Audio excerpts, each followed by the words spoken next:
승승장구하던 미스터트로트의 시청률이 크게 하락했습니다. 20.2%로 시작해 최고 21.8%까지 기록했던 미스터트로트였지만 한 주 만에 3%나 하락했습니다. 시청률 지표에서는 1%가 큰 수치입니다. 가구 시청률은 전체 시청자의 규모를 가늠하는 수치인데요. 때문에 전체의 3%가 한 주 만에 빠져나갔다면 프로그램 입장에서는 비상에 속합니다. 시청률이 한 주 만에 큰 폭으로 하락한 이유 어느 정도 예상이 되지 않으신가요? 온라인 응원 투표수도 전주차에 비하면 20만 표나 빠졌습니다. 첫 주부터 1위를 차지하며 이후에도 2위 밑으로는 떨어져 본 적 없었던 바로 박서준의 빈자리가 너무도 크게 느껴졌던 회차였습니다. 시청률은 3%, 투표수는 20만 표나 떨어질 만큼 박서준 효과는 어마어마했습니다. 미스터트로트의 위기의식에 불을 지피는 건 라이벌 프로그램인 MBN 불타는 트롯맨의 상승세와도 이어집니다. 물론 객관적인 지표면에서 트로트 오디션 프로그램 후발주자인 불타는 트롯맨의 시청률은 미스터트로트에 미치지 못합니다. 하지만 먼저 시작한 불타는 트롯맨은 큰 낙폭 없이 꾸준히 시청률 상승 곡선을 그리고 있죠. 실력은 물론 인기까지 높은 박서진을 탈락시킨 뒤 이러한 결과가 나올 것을 정녕 제작진들은 예상하지 못한 것일까요? 앞서 1대1 데스매치가 끝난 뒤 추가 합격 명단이 발표되었을 때 많은 시청자들은 이해할 수 없었습니다. 안성훈과의 대결에서는 졌을지라도 추가 합격 명단에 오른 인물들이 박서진보다 나은 점을 찾기 어려웠기 때문인데요. 이렇게 많은 이들이 이해할 수 없는 진행을 보여주면서까지 왜 박서진을 탈락시킨 것일까요? 첫 번째는 팬덤이 큰 가수를 꺼리는 분위기가 작용했다는 것입니다. 이를 이해하기 위해서는 앞서 시즌들을 살펴볼 필요가 있습니다. 먼저 미스터트롯 시즌1을 보면 톱7 모두 이미 활동을 하고는 있었지만 미스터트롯을 통해 제대로 얼굴을 알린 이들이 많았죠. 그만큼 TV조선은 자신들이 발굴해낸 신의 스타들을 원한다는 것을 알 수 있습니다. 그렇기에 투표에서 엄청난 강점을 보이는 팬덤 가수를 견제하는 듯한 느낌이 든다는 이야기는 미스터트롯2 방송 초반부터 꾸준히 나왔습니다. 이러한 주장에 따르면 박서진은 절대 우승까지 갈 수 없습니다. 이미 인기가 많은 인물이기 때문에 TV조선에서 발굴해낸 스타라는 수식어를 붙일 수 없기 때문입니다. 방송 분량이 적음에도 초반부터 인기 투표 1, 2위를 계속 선점할 정도로 높은 인기를 자랑했기 때문에 그들이 원하는 신예가 아닌 것이죠. 두 번째는 여전히 이어지고 있는 밀어주기 논란입니다. 이미 우승 후보로 정해둔 인물을 밀어주기 위해 문자 투표가 중요해지는 상위 라운드로 가기 전에 박서진을 탈락시킨 것이라는 주장입니다. 이번 방송에서는 박서진의 빈자리도 컸지만 그만큼 눈에 띄게 특정 참가자를 밀어주는 듯한 느낌을 강하게 받았다는 의견이 방송 내내 쏟아졌습니다. 먼저 자신의 꿈을 위해 지금까지 해왔던 아나운서라는 직업을 은퇴하는 김용필의 모습이 담겼는데요.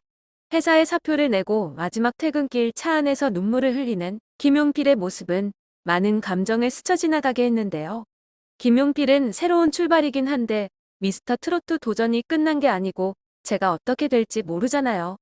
아직은 불확실한데 모든 일을 내려놓아야 하니까 여러 가지 복잡한 마음이 들어요. 저도 가장이니까요. 이제 갈 곳이 없어요 라고 절실한 마음을 드러냈습니다. 진심이 담긴 김용필의 이야기는 시청자들의 마음을 울렸습니다. 여기까지는 참가자 개인의 사정이 담기며 자연스럽게 흘러가는 듯 했습니다.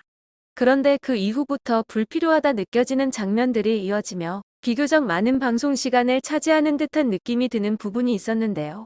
재료를 사러 수산시장을 가고 해신탕을 요리하는 등 개개인의 사연보다는 괜한 화면 잡기만 계속되는 편집이었습니다.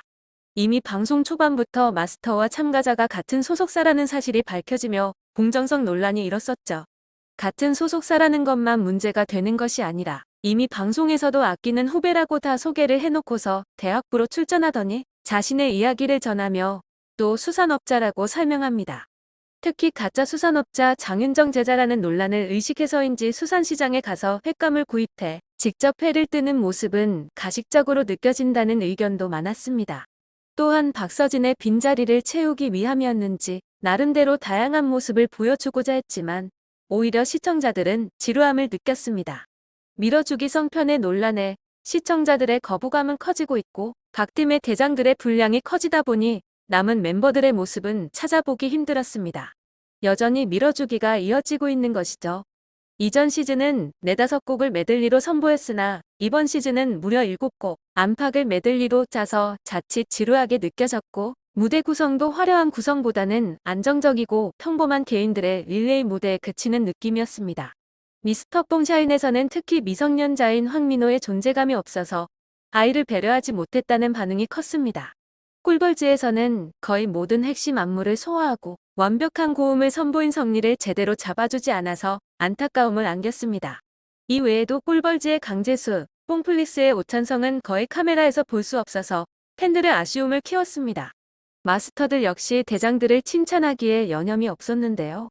특히 이번 주차 온라인 투표일 2위를 나란히 차지한 안성훈, 박지연에 대한 칭찬이 계속해서 이어졌습니다. 이홍기는 박지연이 속해 있는 꿀벌즈의 무대를 보다가 저는 박지연이라는 친구가 오각형 밸런스가 있다면 이 오각형을 완전히 채운 것 같다라고 말했습니다. 진성은 박지연 씨는 듣기 부담이 없고 노래가 폐부를 찌르면 진짜 잘한 거다라고 이야기했고, 김연자는 박지연 팀을 평가하며 장송호 씨와 송도현 군, 장민호 씨랑 정동원 씨가 생각났다. 너무 호흡이 잘 맞고 좋았다 라고까지 이야기하죠. 그러나 누리꾼들은 장민호, 정동원까지는 아닌 것 같았는데 오버스럽다, 칭찬 일색이다.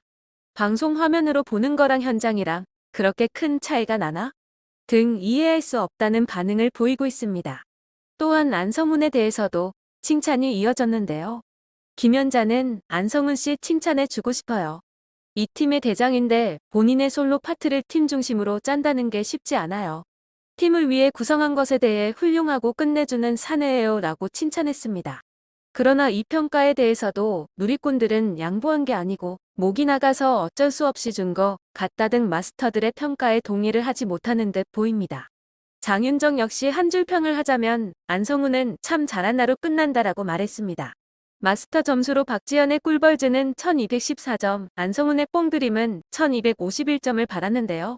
여기에 대해서도 너무 과한 점수다라는 의견이 많죠. 박서진이 빠진 미스터트로트는 밀어주기의 향연이었다라며 비난을 받고 있습니다. 물론 참가자들 모두가 실력이 없는 것은 아니지만 프로그램에 그 의도가 빤히 보인다는 것이 문제로 꼽히는 것입니다. 자신들의 프로그램을 통해 신의 스타를 발굴하고 싶은 마음은 당연히 있을 수 있습니다.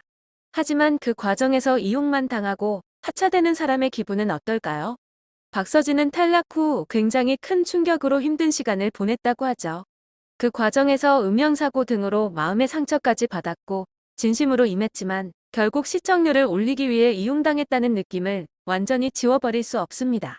밀어주기가 그저 추측일 뿐이고 신의 스타를 발굴하는 것이 목적이라면 그 다음 탈락할 확률이 큰 참가자는 누가 될까요? 박서진과 마찬가지로 이미 큰 팬덤을 갖고 있는 진혜성, 나상도 등이 지목되고 있습니다. 오디션 프로그램에서 절대 빠지면 안 되는 것이 공정성입니다. 시청자들의 눈에도 너무 잘 보이는 이 상황들이 정말 그저 추측일 뿐일까요?